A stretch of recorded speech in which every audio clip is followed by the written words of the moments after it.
Pemirsa, Ketua DPD PDI Perjuangan PDIP Bali, Wayan Koster, menggelar sosialisasi haluan pembangunan Bali masa depan 100 tahun Bali era baru 2025-2125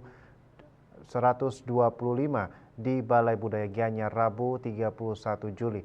Kedatangan Wayan Koster yang juga Gubernur Bali 2018-2023 disambut Ketua DPC PDI Perjuangan Gianyar, Imade Mahayastra, beserta pengurus DPC, serta puluhan seniman yang menjadi pagar ayu.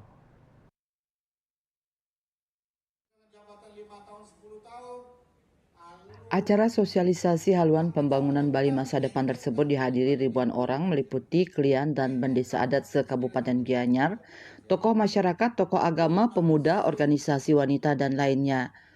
Wayan Koster menyampaikan haluan pembangunan Bali masa depan 100 tahun Bali era baru 2025-2125 disusun berdasarkan Undang-Undang RI Nomor 15 Tahun 2023 tentang Provinsi Bali serta Peraturan Daerah Provinsi Bali Nomor 4 Tahun 2023 yang mencakup gambaran peradaban Bali di masa lalu, pencapaian dan dinamika Bali saat ini, serta tantangan yang akan dihadapi Bali di masa depan.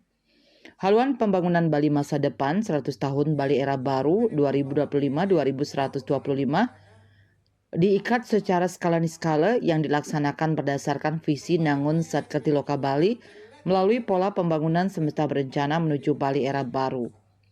Secara skala haluan pembangunan Bali masa depan 100 tahun Bali era baru 2025-2125 sudah dituangkan dalam Peraturan Daerah Provinsi Bali Nomor 4 Tahun 2023 yang sudah diundangkan dan diluncurkan di Arda Chandra Taman Budaya Provinsi Bali Jumat 28 Juli 2023. Sementara itu secara niskala melalui Pangiling-eling dan Dharma Pamiteket tentang haluan pembangunan Bali masa depan 100 tahun Bali era baru 2025-2125 dilampiri dengan dokumen berisi Peraturan Daerah Provinsi Bali Nomor 4 Tahun 2023 yang dipasupati di Pura Penataran Agung Besakih pada Sabtu 19 Agustus 2023.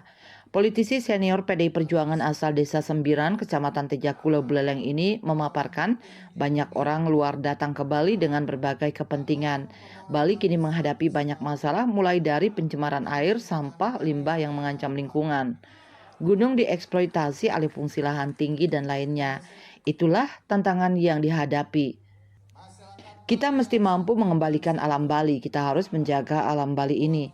Dikatakan konsep dalam haluan pembangunan Bali masa depan 100 tahun Bali era baru didasarkan pada ajaran Tri Semaya dalam agama Hindu yang meliputi masa lalu Atita, masa kini Wartamana, dan masa depan Anagata.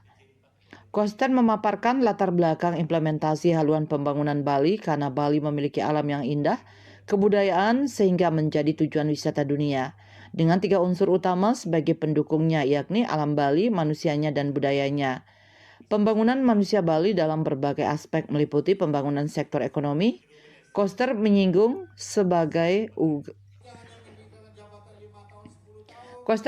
sebagai unggulan pengembangan sektor IKM dan UMKM di Gianyar dengan berbagai jenis kerajinan seperti kerajinan perak di Celuk.